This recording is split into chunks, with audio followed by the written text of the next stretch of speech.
This is the first time I'm going to do a video of an Oric game, and one of those games is Hunchback,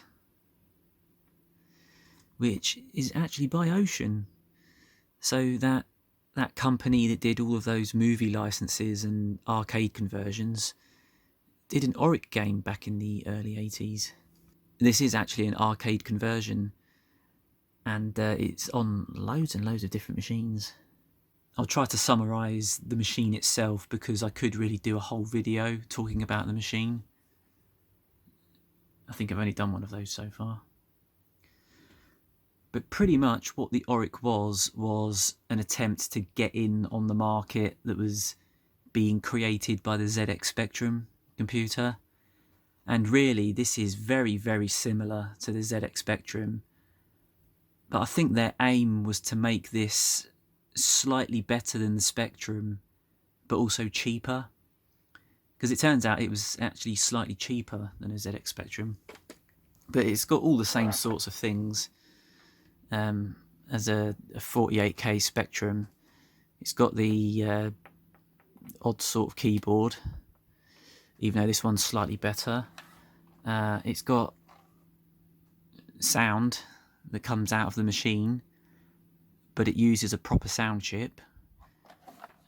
It's got a couple of ports in the back there.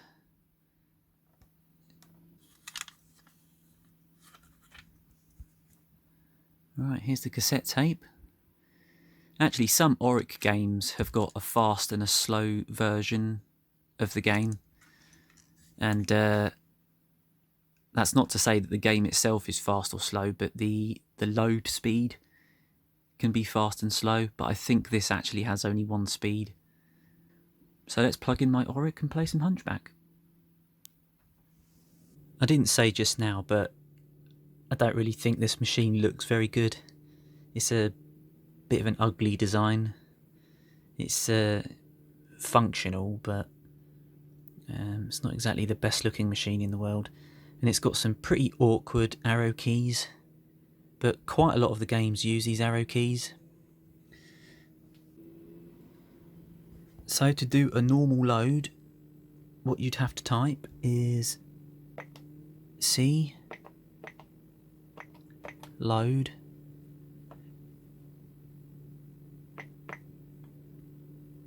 and return.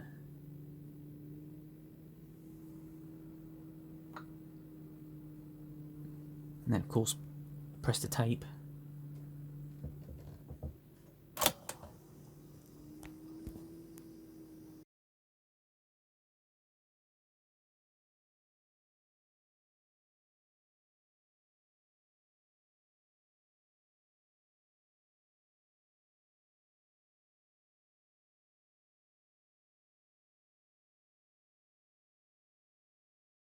It's funny how all of these home computers always have their own version of BASIC.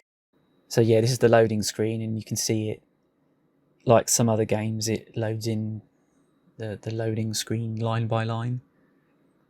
There's a little bit of corruption on the H there, so I thought the game was going to crash, but thankfully it works just fine.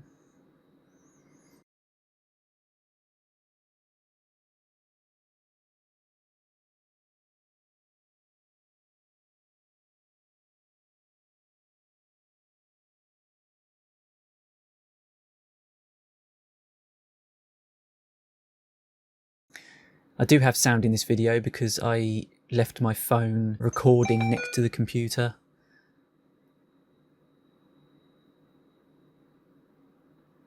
And here we have a sort of attract mode, where it's just showing a few of the screens.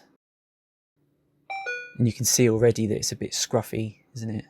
But actually this does have the look of a typical early computer game.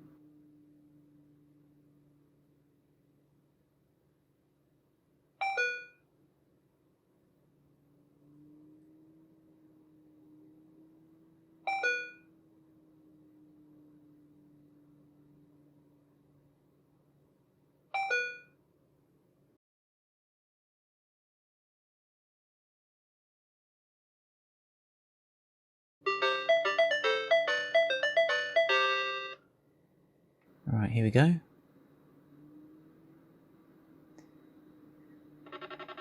Now, because this is called Hunchback, you are playing as Quasimodo, but in this version he just looks like some guy.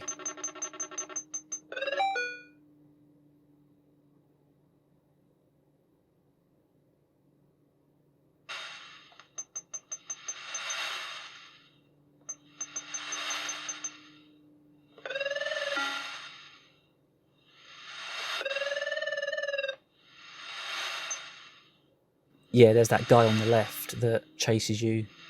I wondered what he was going to do. I thought he was going to jump on the rope, but he just builds a bridge.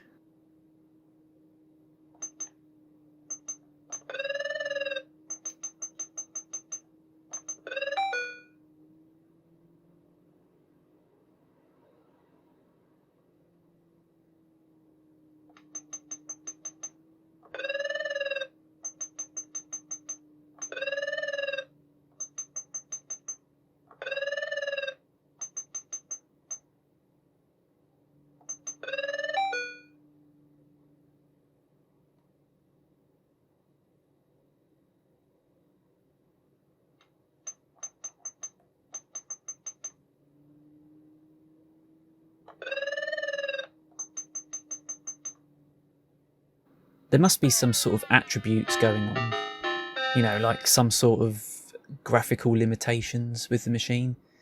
I don't really know what they are, but they're not exactly the same as a ZX Spectrum, because you can see the main character is quite colourful.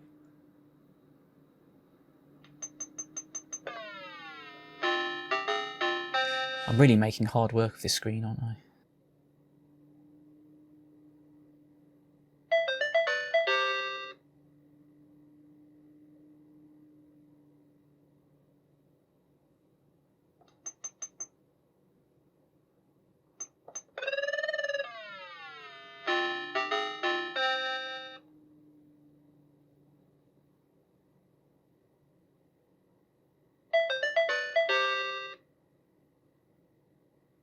To be fair, and this might be a bit of an excuse, but you do have to know exactly where the game wants you to be. It's quite difficult to get, you know, like an instinct on where you need to be. And he does have a sort of a triangular jump arc. Oh look, that guy builds a bridge right over their heads. Alright, here we go. And I've just noticed that the bricks have turned blue as well. They used to be red, didn't they?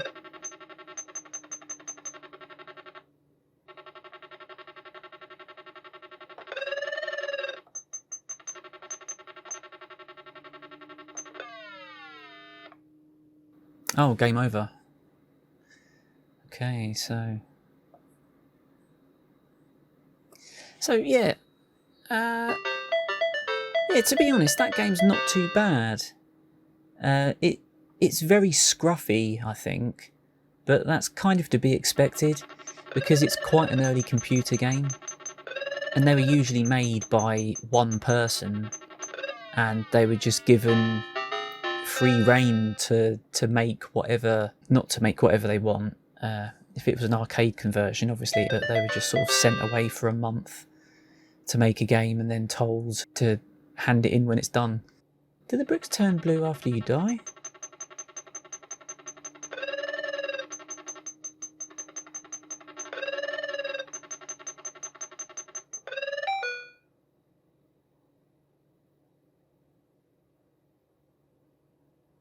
And also, the colours on my character match the colours on the rope, so perhaps the attributes are like a whole line has to be the same colour.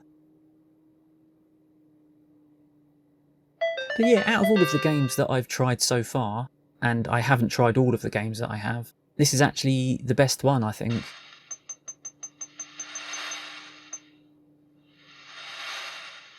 I got about, I think it was about 18 games in total now, after buying that big bundle.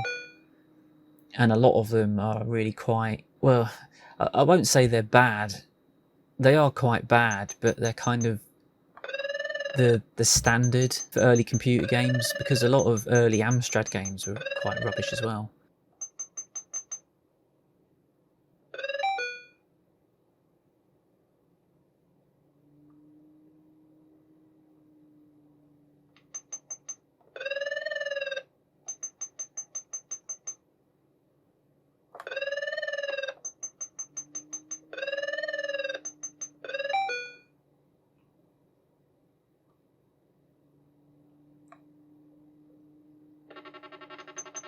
Ah, so we're on this screen again. Oh, come on. Once you've worked out how to pass a screen, you should really be able to get back to where you got to and just get a little bit further, you know.